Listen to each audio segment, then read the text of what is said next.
I want to give all honors and praises to Yahweh, Bahashem, Yahweh Shai. I want to give another honor to the apostles, to all the elders, and everyone out there doing the work in truth and sincerity. And I'm sorry, I just had to redoing this video all over again. I was recording, and it's just like I was recording for like a whole hour and something, and it's just like the phone just shut off out of nowhere. And you know, this is Satan. He's trying not to get this word out, man. And it's like I'm really upset, but it's okay. I'm gonna redo it. I'm gonna redo the video again. I got some more precepts that I got going on, added on to it. I'm gonna try not to make this lesson too long. We're gonna go ahead and jump to Revelations. We're gonna jump to 5. And I don't even know why I'm bringing this one out right quick. I can use this one. I'm just gonna let the Spirit take me. Okay, we're gonna start at Revelations 5. And the reason why I want to do this lesson is because we don't really know how great Yahweh's name is. And a lot of people don't really look at it. They're not really seeing the things that Yahweh has in store for us. He has a lot of things for Israel, and he's gonna bless Israel without measure. I mean, it's gonna be so great that we can't even really think of it ourselves. Our mind won't even be able to fathom it. So we're gonna have to just be able we just have to praise His name. We have to praise His name every day, day in and day out. His glorious name. And I'm gonna bring out some certain precepts out, and I'm gonna help people who don't really understand Yahweh and His greatness. And He's gonna all do it not because of us. It's always because for His glory, for His name's sake. And I'm gonna bring a couple scriptures out, and hopefully I can make some sense out of it. And I'm gonna start in Revelations 5:1. And I saw in the right hand of him that sat on the throne a book written within and on the backside, sealed with 7 seals. And I saw a strong angel proclaiming with a loud voice, "Who is worthy to open the book and to loose the seals thereof?" And no man in heaven nor in earth, neither under the earth, was able to open the book, neither to look thereon.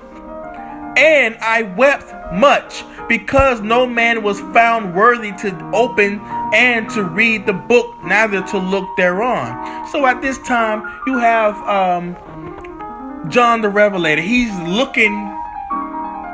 I'm trying to see if it was a trend. I cannot remember the chapter. I should have read this before, but I remember it was he was looking into it like a trance, like a vision. It was a vision, and he got to see what was going on in the heavens. And now he's seeing that it was a book, and that no one up there was able to open the book but one person, and who was worthy to open it. Verse 5. And one of the elders saith unto me, "Weep not. Behold, the Lion of the tribe of Judah, the root of David."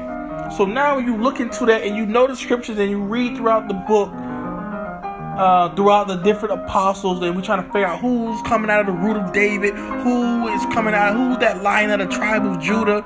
That's Yahweh Shai. All right? The Lion of the tribe of Judah, the root of David, hath prevailed to open the book and to loose the 7 seals thereof. Who's able to rip the veil open? Who's able to get on the cross and die for the sins of Israel? Who was that Salakia? Who was that that perfect lamb without spot, without blemish? Yahweh Shai. He's the only one that was able to do it. He's the only one that followed the law correctly all the way up until the time of his death. And he is the only one that is worthy. Verse 6. And I beheld, and lo, in the midst of the throne and of the 4 beasts, and in the midst of the elders, stood a lamb as it had been slain. Who was slain on that cross, having 7 horns and 7 eyes, which are the 7 spirits of God sent forth into all the earth. Verse 7. And he came and took the book out of the right hand of him that sat upon the throne. So who was that sat upon the throne? Yahweh. Verse 8. And when he had taken the book, the 4 beasts and the 24 elders fell down before the Lamb, having every one of them harps and golden vials full of odors, which are the prayers of saints. Verse 9. And they sung a new song, saying, Thou art worthy to take the book and to open the seals thereof, for thou wast slain and hast redeemed us to God our power by thy blood out of every kindred and tongue and people and nation. So what that is saying, a whole lot of Christians get tripped up off that verse right there. And what that is saying is all the Israelites that are scattered throughout the earth, out of every nation and those people and that tongue that they spoke, and out of the kindreds. That's everyone that's on this earth, but it's Israelites dwelling among them. And that's what that passage is talking about, that scripture. Verse 10. And has made unto us our God, our power, kings and priests. Didn't Hosea 7, not Hosea, right. Salakia, I believe it's Hosea 4 and 6. When it says, thou shalt be no priest to me, no kings or priests to me, for thou hast forgotten knowledge, forsaken knowledge, roughly paraphrasing. So it's letting you know that the Israelites, the elect, they are the kings and priests. Verse 10 again. And has made us unto our God, our power, kings and priests, and we shall reign on the earth. Woo! And I beheld, and I heard the voice of many angels round about the throne, and the beasts, and the elders, and the number of them was 10,000 times 10,000, and thousands of thousands. Verse 12. Saying with a loud voice, Worthy is the Lamb that was slain to receive power, and riches, and wisdom, and strength, and honor, and glory, and blessing. Verse 13. And every creature which is in heaven, and on the earth, and under the earth, and such as are in the sea, and all that are in them, heard I say, blessing and honor and glory and power be unto him that sitteth upon the throne, and unto the Lamb forever and ever. And I got a couple precepts for that over here in First Chronicles. I believe it's 29, the last chapter. First Chronicles 29 and 11. Thine, O Lord, O Yahweh, is the greatness and the power and the glory and the victory and the majesty. For all that is in the heaven and in the earth is thine. Thine is the kingdom. Woo! O Yahweh, and thou art exalted as head above all. So it's letting you know. Right now, you have Yahweh, you have Yahweh Shai, what we just read in Revelations 5, and it's letting you know that he was able to open the seals thereof. So now, therefore, he's able to give the understanding, he's able to go to certain brothers, and he's able to sup with them. They all think they have to knock on the door, and it says the Father pulls them. If the Father wants this particular person, he's going to call them. He's going to call them to see if they're going to make their election sure. So therefore, he's the head of all. Then you have Yahweh Shai, and then you have the elect. And the rest of the 1/3. Verse 12. Both riches and honor come of thee. It comes all from him. And thou reignest over all, and in thy hand is power and might. So in his right hand is power and might. Who is that? Who sits on the right throne of him? Yahweh Shai. And in thy hand it is to make great and to give strength unto all. Ooh. Verse 13. And therefore our power, we thank thee and praise thy glorious name. And because of this, he's going to give us, he's going to make us great through Yahweh Shai as well. That's our big brother. That's our Lord. And that's what it says. And to give strength unto all. He's going to give strength unto the elect. To where we can be able to rule the nations with the rod of iron. To where we can be able to rule the earth in righteousness. He's going to give us power. He's going to give us that. Through him. Verse 13. Now therefore, our power, we thank thee. I thank Yahweh. Yahweh Bahashim Yahweh Shai. I thank them. And praise thy glorious name. I praise Yahweh's name daily. I praise it. And we're gonna get into some more scriptures. We're gonna show you why his name is great. Verse 6. Thy right hand, woo, O Yahweh, is become glorious in power. Thy right hand, O Lord Yahweh, have dashed in pieces the enemy. So who's going to be able to dash to pieces an enemy? Yahweh's not going to come off his throne and say, I'm going to kill everyone. No. He's going to use his right hand. Who's his right hand? The right hand that's sitting on the right side of him right now. Yahweh Shai. And he's going to be able to dash in pieces the enemy. He's going to be able to do that to bring in his kingdom. Let's go to Job, I believe it's 12. Oh, 26.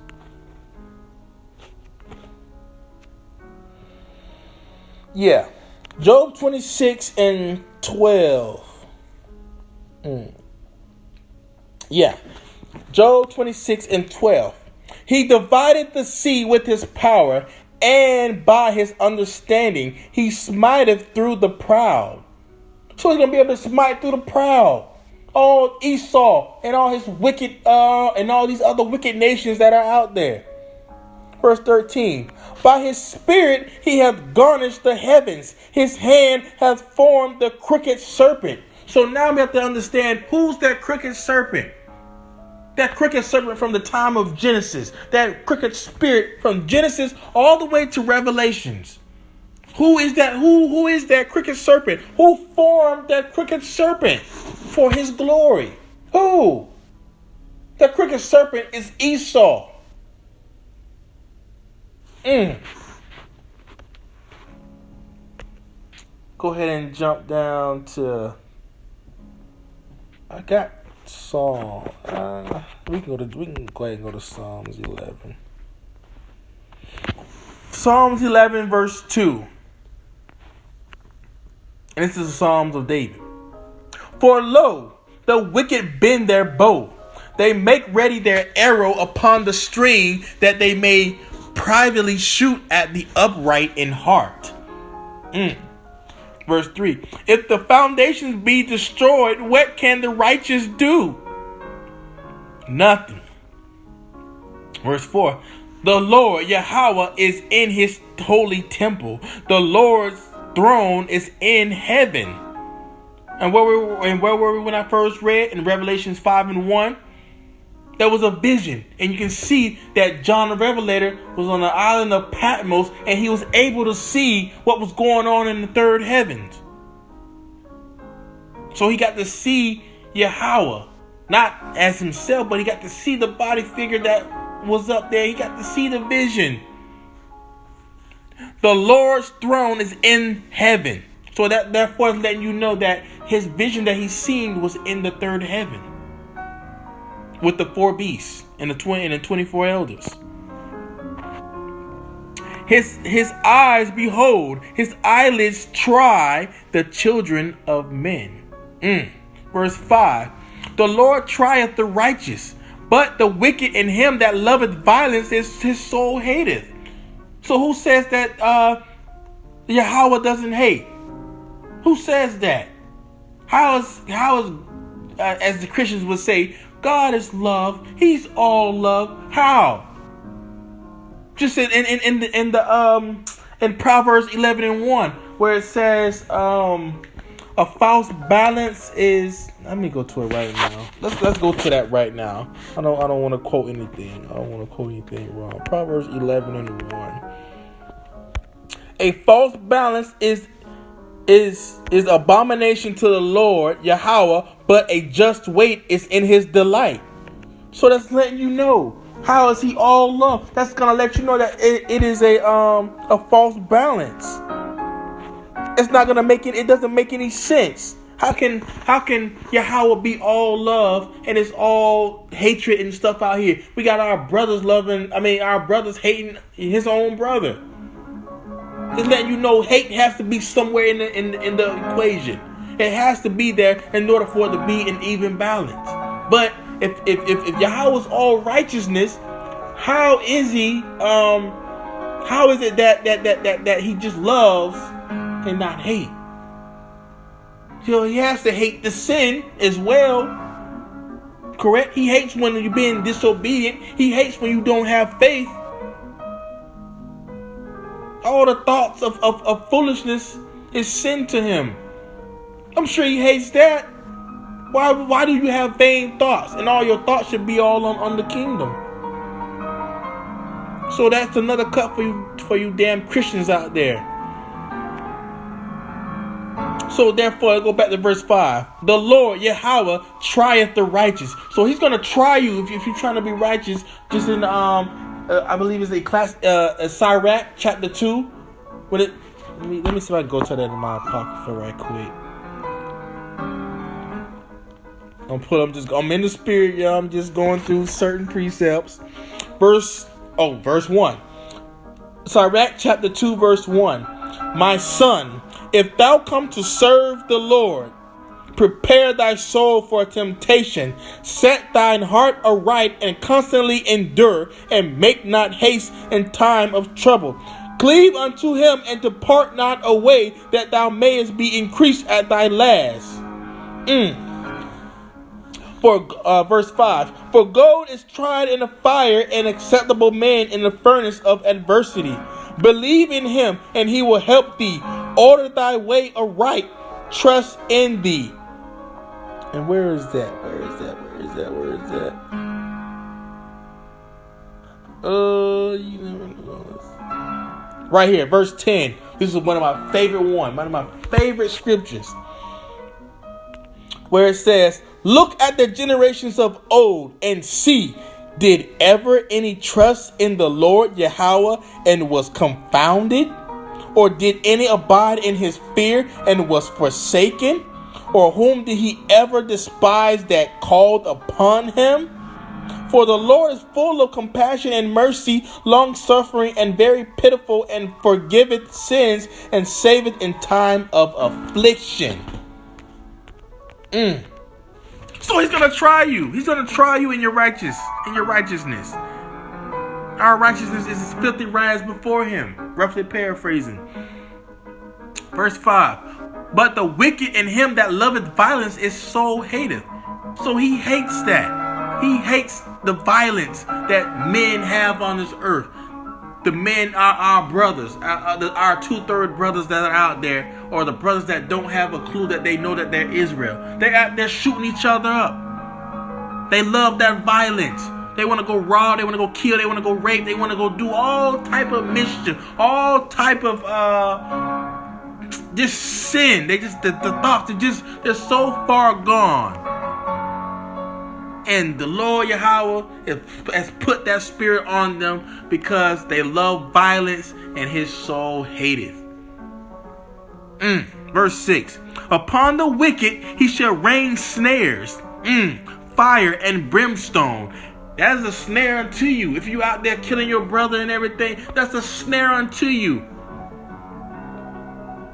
Upon the wicked he shall rain snares, fire and brimstone, and in horrible tempest. This shall be the portion of their cup. Verse 7. For the righteous Lord Yahweh loveth righteousness. He loves righteousness. His countenance doth behold the upright. He's looking at the upright. He looks at them.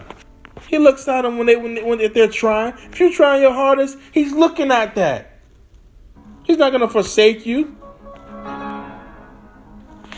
So now we're going to go into a little bit of prophecy now of how he's going to make his name great, how he's going to destroy some of these nations, and what he's going to be able to do to them. Malachi 4:1. For behold, the day cometh that shall burn as an oven, and all the proud, yea, and all that do wickedly shall be stubble. And the day that cometh shall burn them up, saith the Lord Yahweh of hosts, that it shall leave them neither root nor branch. So right there, that's letting you know, Salagia, that it's not going to be anything. You're going to be worthless. The worm's going to cover you. You're going to be so done. You're going to be as dung on the side of the street. When the missiles and ICBM missiles, when everything drops, you're going to be stubble. It's going to clear the whole land of all filthiness.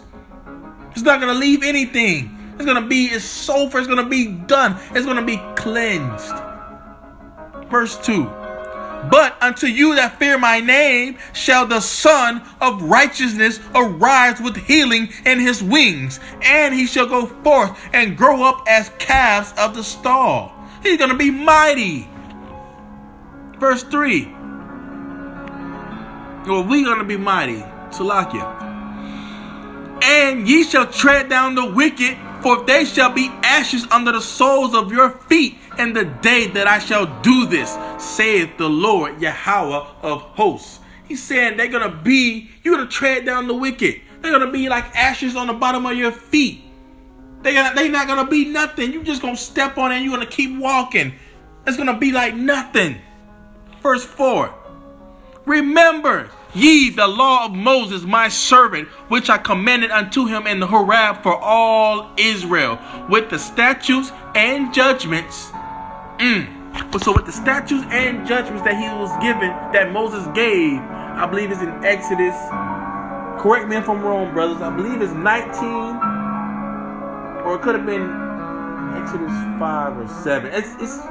I think it's 19. I could be wrong. I know it's in Exodus. And that's the time that he gave the commandments with the statutes. Was that Mount Sinai and Mount 19? Salakia if I'm wrong. But I know it's in Exodus. Go check that out if you don't know that account, brothers. Verse 5. Behold, I will send you Elijah the prophet before the coming of the great and dreadful day of the Lord, Yahweh. So at that time, right there, that it has already came. So now this is how you see prophecy is starting to happen now. Certain things are happening. Israelites are starting to wake up. Now you're starting to see people all around the world are starting to wake up to this truth. And now this is letting you know that Elijah had already came. So it's letting you know he came, and now it's letting you know the great and dreadful day of the Lord Yahweh is coming very soon. So everything that I read from verse 1 down to this point is letting you know that's what's going to be happening. The day of Yahweh is coming. He's going to make his name great. Verse 6. And he shall turn the heart of the fathers to the wicked, and the heart of the children to their fathers, lest I come and smite the earth with a curse. And what was I just saying? The Israelites waking up. Now they're saying that this is the Israelite movement and everything and so on and so forth. So now it's letting you know that the children of Israel are getting turned back to the fathers. The fathers is who? Our forefathers. Abraham, Isaac, Jacob, the prophets. Our brothers, Yahweh, Paul, all the apostles, all the prophets, every single one of them. They're going to be the ones to help us bring us back, to help us remember our nationality. We're going to remember everything because everything that happened back then. Everything happens. Reincarnation, everything is real. All that is real in the Bible. Verse 6. And he shall turn the heart of the fathers till the children, and the heart of the children to their fathers, lest I come and smite the earth with a curse. And that curse is them bomb ICBM missiles. He's trying to get us to wake up before that time comes. So I got a precept for that in Job. It's 40.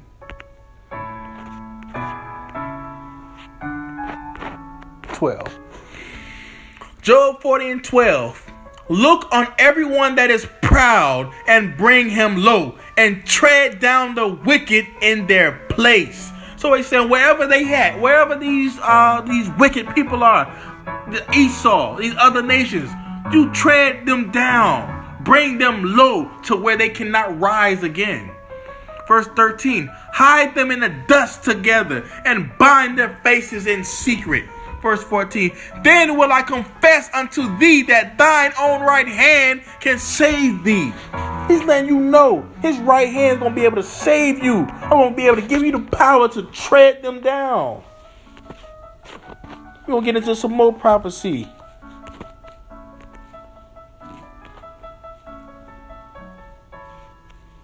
Isaiah 13.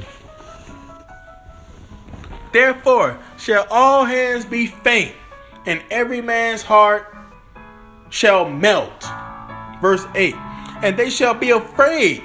Pangs and sorrow shall take hold of them. They shall be in pain as a woman that travaileth. So now you're probably asking, what does that mean? A woman that is in travail. So a woman that's in travail is a woman that's getting ready to give birth. She's in labor. She's in pains, contractions. She's sweating. She's in fear. Her body's acting up. This is how the men shall be. Men's hearts are going to be failing them with fear. They're going to be afraid. They shall be amazed one at another. They're going to be so amazed they're not going to know what the hell's going on. Their faces shall be as flames.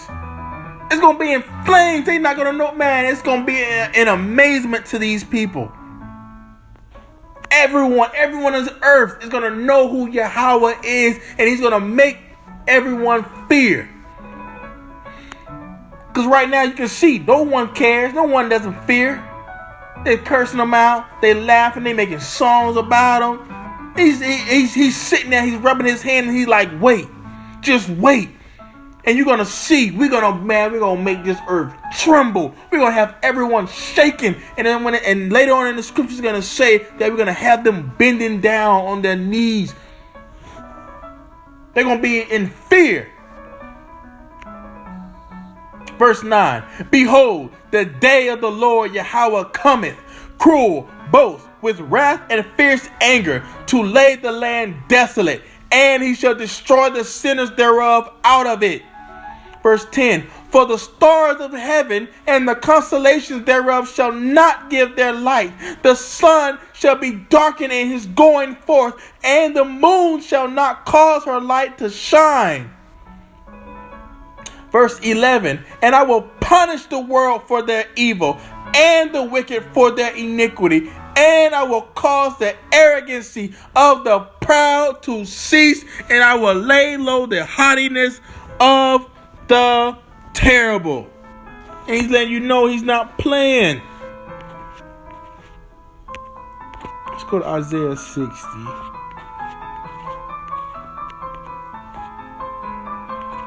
And 14. Isaiah 60 and 14. So some more prophecy.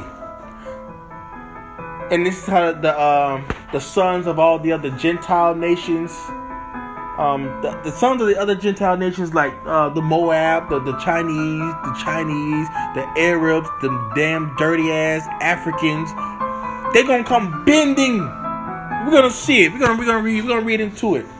Isaiah 60 and 14. The sons also of them that afflicted thee shall come bending unto thee, and all they that despise thee shall bow themselves down at the soles of thy feet. And they shall call thee the city of the Lord Yahweh, the Zion of the Holy One of Israel. Verse 15, I'm going to read all the way through. Whereas thou hast been forsaken and hated, I gotta start right there. Whereas thou hast been forsaken and hated. So at that time, when you look at it, I've traveled many countries, and I've got to see the same thing, the same scenario. All the darker skinned people, all the people that they cast out, they forsake. The government don't care about them. They try to act, they have a deception to say that they help the people, but they don't care about the people. Why? Because they push them all into the hoods. They push them into all the barrios. They go into the slums. The people killing up each other. The women getting just, they so defiled by the men, by the women. Men with men, women with women. It's all nothing but mischief. And they forsaken us. They don't help. They don't care about us. As long as they get to have their fun, they make their money from off of us, they are okay. And at the same time, they hate us. They talk about us. They all for their people though, but they don't care about us. They call you a porch monkey, a ape, damn nigger. They call you spick. All type of names out there, man, they got for us, man. The Indians, Redskins, they got a damn football team after you. Redskins, like they got a damn holiday against you. Thanksgiving, which is really Thanksgiving. They hate you, man. Stop trying to be their damn friend. That's verse 15 again. Whereas thou hast been forsaken and hated, so that no man went through thee, I will make thee an eternal excellency, a joy of many generations. That's what he said he's going to do for us. He's going to make his name great. 16. Thou shalt also suck the milk of the Gentiles. That's all the other nations. And shalt suck the breast of kings. That's all you elite people. All the elite people out there, we're going to suck all the resources out of them. The whole earth is going to be ours. And thou shalt know that I am the Lord Yahweh, am thy Savior, and thy Redeemer, and the mighty one of Jacob. For brass I will bring gold, and for iron I will bring silver, and for wood brass, and for stones iron I will also make thy officers peace, and thine exactors righteousness. Verse 18. Now this is the point where this is going to be in the kingdom, and this is going to make the children of Israel so, man, we're gonna be boasting, and we're not gonna be boasting because we got ourselves in the kingdom. We're gonna be boasting your house, man. You know how Jake get when we turn up, man. Man, the kingdom is gonna be so live, man, and we're gonna be shouting your house name, man. We're gonna be Yahweh Hashem, Yahweh Shah, man. We're gonna be shouting, man. Anyone even talk any wrong.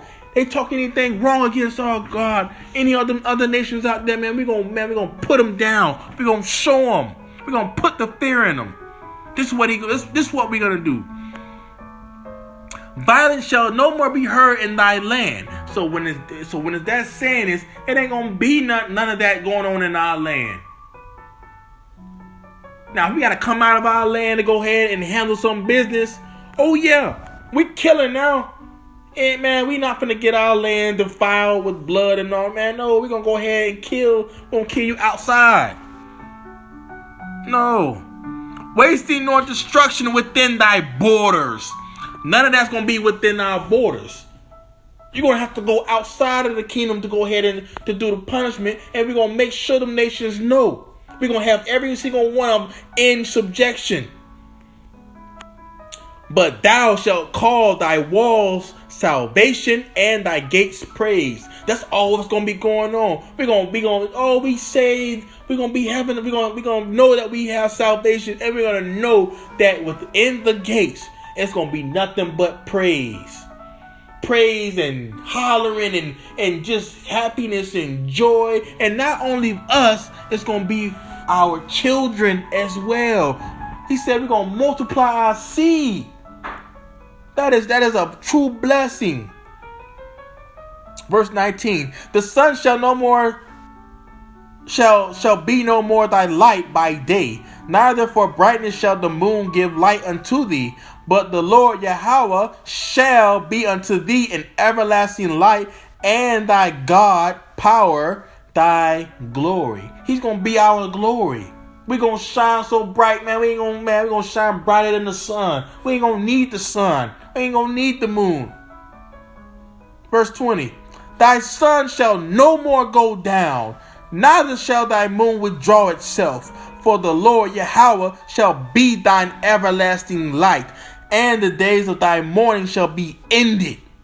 Thy people also shall be all righteousness. They shall inherit the land forever. The branch of my planting, the work of my hands, that I may be glorified. So he's going to be doing all of this so that he may be glorified. And trust me, and thy gates is going to be praised, like he said. Oh, the Israelites going to turn up. It's going to be nothing but praising. It's going to be so loud. It's going to be praised day and night. Nothing but rest. No sorrow. No death. No mourning. No sickness.